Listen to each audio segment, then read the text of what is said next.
तो ना तेंग बोलता मुझे अभी नहीं खाना, मेरा पेट भरा हुआ है। और ये बहुत अच्छे से जिमिन जानती थी कि जिमिन ने बनाया है इसीलिए तेंग ने खाया है, वरना इस घर का एक भी बूंद वो नहीं पीता। जिमिन के लिए मतलब जिमिन की वजह से उसने जो किया है वो किया है। तो इसीलिए ना तेंग मतलब बोलता है। और फिर ना मिसेस किम बोलती है मैंने तुम्हारे लिए कितना सब कुछ बनाया तेंग। तो ना तेंग बोलता है कि मैंने आपके बोला कि मेरे लिए कुछ बनाइए। ओ प्लीज़ मेरे साथ ये सब मत कीजिए, मुझे बिल्कुल आदत नहीं है और मुझे ये सब आपके साथ खेलना भी नहीं। I don't want to play with you, please leave me alone.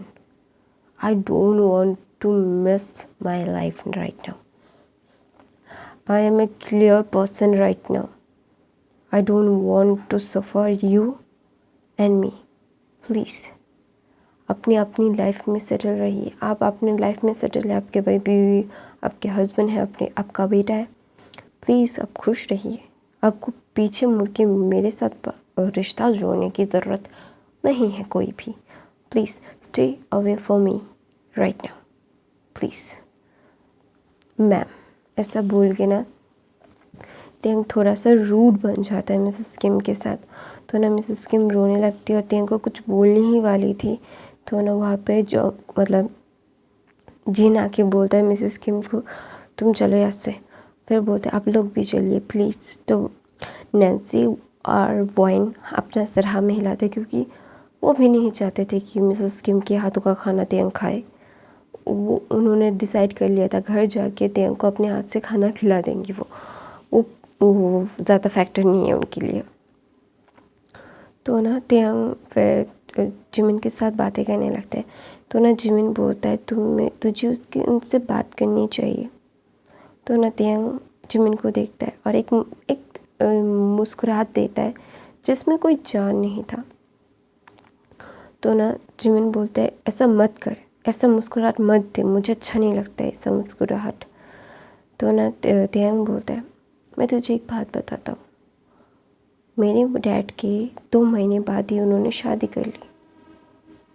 6 महीनों में वो प्रेग्नेंट हो गई और उन्होंने मेरे पापा की मौत का मातम 2 महीने भी नहीं मनाया और किसी और के साथ शादी कर ली। और मेरी लाइफ उसके बाद से कैसी हो गई तुझे पता है, बहुत अच्छे से पता है। उनकी शादी के बाद फिर मुझे कैसे ट्रीट किया गया तुझे बहुत अच्छे से पता है। तुझे पता है मेरे डैड ना मुझे प्रिंस की तरह रखते थे जब मेरे डैड थे। फिर मेरी डैड की डेथ हुई और मेरी लाइफ सिंड्रेला जैसे हो गई, नौकर बन गया मैं यहाँ का। फिर मेरे ग्रैंडफादर है, ज़्यादा वक्त नहीं लगा उन्हें मेरे पास आने में, सिर्फ 3 साल मैं यहाँ पे था तुम लोगों के साथ। जब मैं 5 साल का था तब मेरे फादर की डेथ हुई। मैं 9 साल की उम्र में, सॉरी 6 7 8 हाँ 9 मिनिमम 4 साल, 9 साल की उम्र में अपने ग्रैंडफादर के साथ यहाँ से चला गया। 4 साल के करीब मैं तुम लोगों के साथ रहा। तो वो 4 साल मेरी लाइफ के कितने ज़्यादा ख़तरनाक और इतने ज़्यादा घटिया थे तुझे पता है।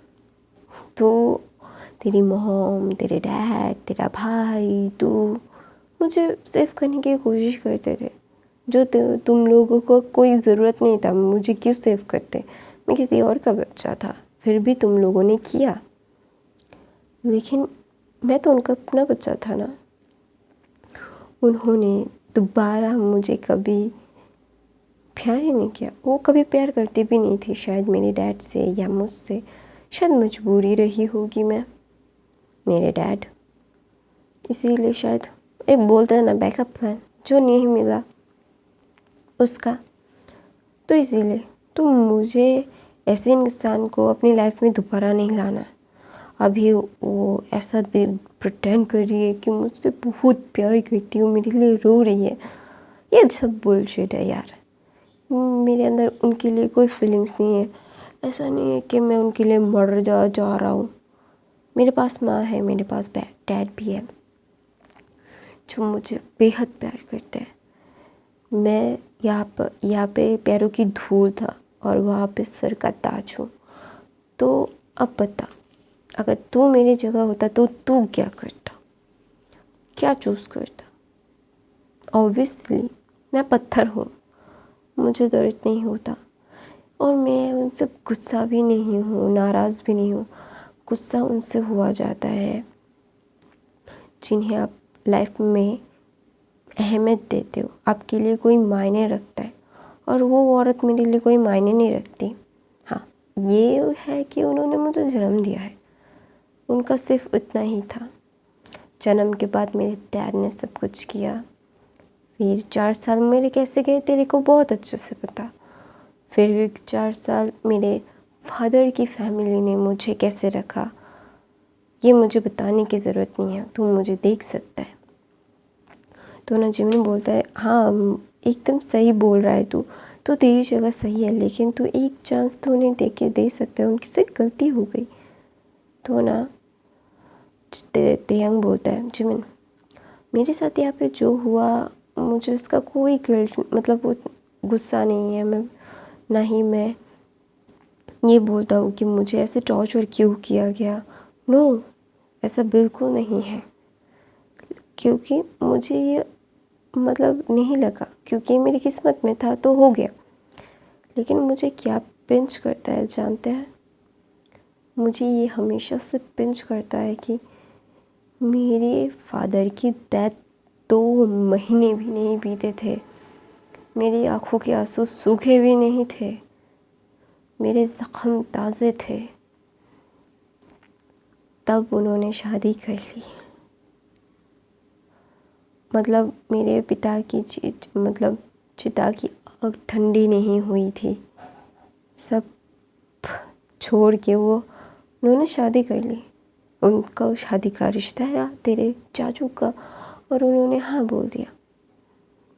मैं ऐसा नहीं बोल रही हूँ कि उन्हें आगे नहीं बढ़ना चाहिए था, उनकी कोई ज़िंदगी नहीं है, वो मेरे फादर की चीज़ों में ही बन के रह जाती, नहीं, लेकिन थोड़ा सा प्यार तो मेरे पापा को कर ही सकती थी। वो थोड़ा सा इज्जत ही दे देती, 6 महीने बाद रुक जाती, 6 महीने ही रुक जाती।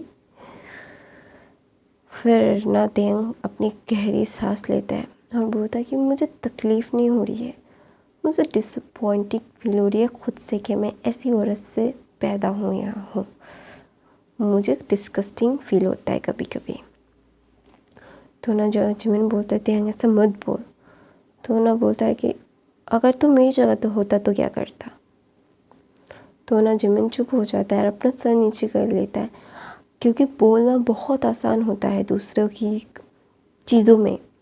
वो चीज़ अगर तुम पे बीतती है, अपनी जगह रख के देखो खुद को, उसकी जगह, उसके सिचुएशन को खुद को डाल के देखो, तब पता चलता है कि कहाँ कितना पानी है और कौन कितना नीचे उतर सकता है। ऐसा बहुत बार होता है कि हम बोल देते कोई प्रॉब्लम नहीं है, हाँ है या नो। गाइस, जिसे जितनी प्रॉब्लम है ना वही समझ सकता है कि वो कितने गड्ढे में है और कितने पानी में है। तो ना जिमिन कुछ नहीं बोलता। तो ना तेंग बोलता है, ये जस्ट टॉकिंग रबिश है, मैं उन्हें अपनी लाइफ में कभी दोबारा सेंचुरी तो बिल्कुल नहीं दूंगा। अगर वो तेरे चाचू से प्यार करती थी तो पहले ही अपने उनसे ही शादी कर लेती, मेरे डैड से शादी करने की क्या ज़रूरत थी, ये नाटक क्रिएट करने का ज़रूरत क्या था। मेरे डैड की ज़िंदगी चली गई इस चक्कर में, और लीज़ा की मॉम की, एकदम फालतू चीज़ थी, एकदम बेवकूफ़ भरी कहानी है जो मुझे बिल्कुल नहीं करनी है। तो अभी प्लीज़ मुझे सब बकवास नहीं करनी है, अगर तुझे कोई और बात करनी है तो कर, वरना मैं जा रहा हूँ। तो ना जिमिन बोलता है, नहीं। तो ना वहाँ पे मिसेस किम खड़ी हुई थी, क्योंकि वो जिमिन को बुलाने के लिए आई थी। वो चाहती थी कि मतलब जिन चाहता था कि वो खुद आए, क्योंकि तेयंग के साथ और मिसेस किम के साथ थोड़ा सा बहस हो गया था। वो नहीं चाहते थे कि कोई और कलेश हो, तो ना इसीलिए वो आना चाहता था। लेकिन मिसेस किम बोलती है, मैं जिमिन को बुला के लाती हूँ। तो ना मिसेस किम ने पूरी बात सुनी तेयंग की। तो ना उसका सर नीचे हो गया कि हाँ मतलब कोई ऐसे मतलब क्यों समझाए तियांग को। उसने तो जो बातें जिमिन को बोली वो सारी सच थी। वो मतलब अभी वो खुद से मतलब नज़रें नहीं मिला पा रही थी क्योंकि उनकी गलती थी। हाँ, ऐसी गलती क्यों करना जो जिस पर रिग्रेट हो। अगर प्यार ही नहीं था तो शादी क्यों की, वाई। हाँ, ज़ोर ज़बरदस्ती किया, ठीक है, बता देते। उसके डैड, तियांग के डैड बहुत अच्छे थे तो ऐसा बिल्कुल सिचुएशन नहीं होता। और तियांग के डैड की मौत का कारण ही यही था क्योंकि मिसेस किम तियांग के डैड से प्यार नहीं करती थी और उन्हें पता चला था कि वो मजबूरी में मिसेस किम तियांग से डैड के साथ शादी किया था। उनका दिल टूट गया था क्योंकि वो मिसेस किम से बहुत प्यार करते थे और उन्होंने खुद को सज़ा दी थी क्योंकि क्यों शादी करने का प्रस्ताव रखा उन्होंने और क्यों ऐसा हुआ। मिसेस किम मिस्टर किम के लिए इंतज़ार करना चाहती थी पूरी ज़िंदगी। यानी ऐसा नहीं था कि मिस्टर किम लीसा की मॉम को मार चुके थे, नहीं, ऐसा बिल्कुल नहीं था, ऐसा बिल्कुल नहीं था। या फिर मिसेस किम तियांग के डैड को मार चुके थे, ऐसा बिल्कुल नहीं था। वो सारे नेचुरल ऐसे उनका समय समाप्त हो गया था इसलिए मर गए थे और तियांग की बहुत अच्छे से पता है। लेकिन एक बोलता है ना कि 6 महीने रुक जाते, दिल को तसल्ली तो मिलती कि उसकी मॉम हाँ 6 महीने रुकी फिर जाके शादी किया। वो तियांग के डैड के 6 महीने पूरे हुए थे और मिसेस किम ने खुशखबरी सुनाई थी तो इसीलिए ना उसका दिल वहीं पे टूट गया था और वहीं पे उसने अपनी मॉम के लिए जो थोड़ा बहुत फीलिंग्स था वो भी मर गया उस छोटे से बच्चे के अंदर। तो ना तियांग ना मतलब एक पत्थर बन गया था। तभी वो लीज़ा मारता था, मतलब लीज़ा की दादी भी मारती थी तो फिर ना वो रोता नहीं था क्योंकि उसकी आंखों के आंसू सूख चुके थे। हाँ, उसने रोया था जब वो तियांग के डैड के मतलब उसके ग्रैंडपा के साथ उसके घर गया था, पार्क मैंशन गया था, तब वो रोया था क्योंकि तब उसने अपने बड़े पापा को, बड़ी मम्मा को, मतलब डैड को, मम्मी को पाया था और सब लोगों ने उसे बहुत प्यार किया था और सब लोगों ने ये सब सुना था उस 9 साल के बच्चे के मुंह से। एक 9 साल का बच्चा ये सब सहन कर चुका था, उसे टॉर्चर किया जाता था और उसकी मॉम उसको डिफेंड नहीं करती थी। तो ना इसीलिए नैन्सी एंड वाइन बहुत गुस्सा थे मिसेस किम से और वो तियांग के जैसे थे। वो किसी को ना अपने मुंह नहीं लगाते थे क्योंकि अगर किसी कीचड़ पे पत्थर मारो तो खुद के ऊपर चींटे गिरते हैं और आसमान में थूक मारो तो खुद के मुंह पे ही गिरते हैं। तो ऐसा उस कचरे को मत ही छेड़ो तो जो बदबू दे। तो ना सब लोग ना मिसेस किम से दूर ही रहना पसंद करते थे। तो ना मिसेस किम वहाँ से चली जाती है और ना रोने लगती है और फिर अपना मुंह धो के बाहर आके सब लोगों को खाना परोसती है। तो ना कोई भी मिसेस किम, मिस्टर किम, RM जिन और RM जिन, युनजुन, उसके ग्रैंड माँ जोंगकुक, सब ना जिमिन, सब एकदम ना शॉक हो जाते क्योंकि सब लोग खाना खा रहे थे लेकिन तियांग को कोई खाना खाने के लिए नहीं बोल रहा था। तियांग ना सोफे पे बैठ के मोबाइल उसका कुछ काम कर रहा था। तो ना RM बोलता है क्या तियांग, तो ना वहाँ पे बोगम उठ के बोलता है कि आप लोग खाइए, वो नहीं खाएगा, उसे वाइन कभी उसे घर जाके खिला देगी, डोंट वरी, उसके बारे में आपको चिंता करने की ज़रूरत नहीं है, वो नहीं खाएगा। तो ना मतलब सब लोग ना शॉक हो जाते हैं क्योंकि तियांग ने किसी को नहीं बोला था कि वो खाएगा। यहाँ तक कि नैन्सी और वाइन ने भी नहीं बोला था बोगम और गाय को कि तियांग ऐसा कर रहा है। और शुगर और होबी भी ना तियांग को पूछ नहीं रहे थे और तियांग ना चिप्स खा रहा था वहाँ पे बैठ के, स्प्रिंकल्स होता है ना वो खा रहा था। तो ना वो खा रहा था और अपने फ़ोन को देख रहा था। तो जंगकुक बोलते हैं आप थोड़ा पूछ लो। तो ना जो फिर नाकाई बोलता है वो बहुत ज़िद्दी है और उसकी ज़िद के आगे हम कुछ नहीं कर सकते। सॉरी, हम कुछ नहीं कर सकते। ऐसा बोल के ना क्या बोलते हैं उसको, काय ना खाना खाने लगता है। वो भी बहुत कम खाते हैं। ऐसा नहीं है कि सब लोग ने बहुत अच्छे से खाना खाया, सब लोगों ने थोड़ा थोड़ा, मतलब उन्होंने खाने पे इनवाइट किया, खाने का अपमान तो नहीं कर सकते। सब लोगों ने थोड़ा थोड़ा बाइट किया, यहाँ तक कि शुगर और हो भी नहीं भी। तो सब लोगों को पता है कि वो मतलब सिर्फ फॉर्मेलिटी पूरा कर रहे खाना खाने का।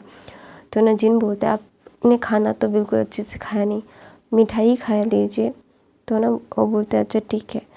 ऐसा बोल के ना सब लोग मिठाई खाने लगते हैं। तो मैं अपनी कहानी यहीं पे ख़त्म करती हूँ। ऐसा ही होप आपकी आज की कहानी पसंद है तो मेरे चैनल को सब्सक्राइब, लाइक और शेयर ज़रूर करना। बहुत कम व्यूज़ आ रहे हैं, बहुत ख़राब लग रहा है गाइस।